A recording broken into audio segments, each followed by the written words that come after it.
نماز جنازہ میں کتنے فرائض ہوتے ہیں؟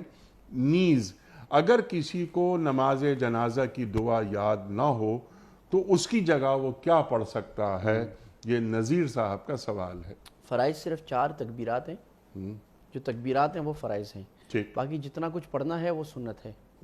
یعنی پہلی تکبیر کے بعد ثنا، اور دوسری تکبیر کے بعد درود شریف، اور تیسری تکبیر کے بعد جو دعا ہے اللہم اغفر لحینا و میتنا، یہ دعا۔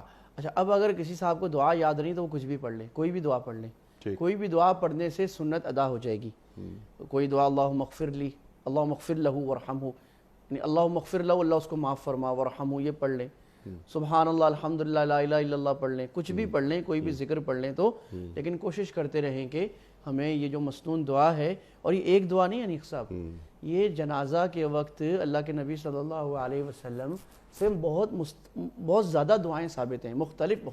اس لیے اگر کبھی آپ حضرات کو ہمارے سننے والوں کو حرمین میں یا دنیا کے دیگر ممالک میں نماز جنازہ پڑھنے کا اتفاق ہوا ہو تو آپ دیکھیں گے ان کی نماز جنازہ کافی لمبی ہوتی ہے، اور ہم کہتے ہیں پتہ نہیں کیا کر رہے ہیں بھائی، میری تو پوری ہو گئی۔ تو وہ جو دعائیں نا، اللہم اغسل خطایا بماء الثلج والبرد ونقِ قلبی، اے اللہ اس میت کی غلطیوں کو برف کے ٹھنڈے پانی سے دھو دے، اولے کے پانی سے دھو دے، اللہ اس کو ایسا پاک کر دے خطاؤں سے جیسے سفید کپڑا گندگی سے پاک ہو جاتا ہے۔ اللہ اتنی پیاری دعائیں، اور ہم بھولے بیٹھے ہیں۔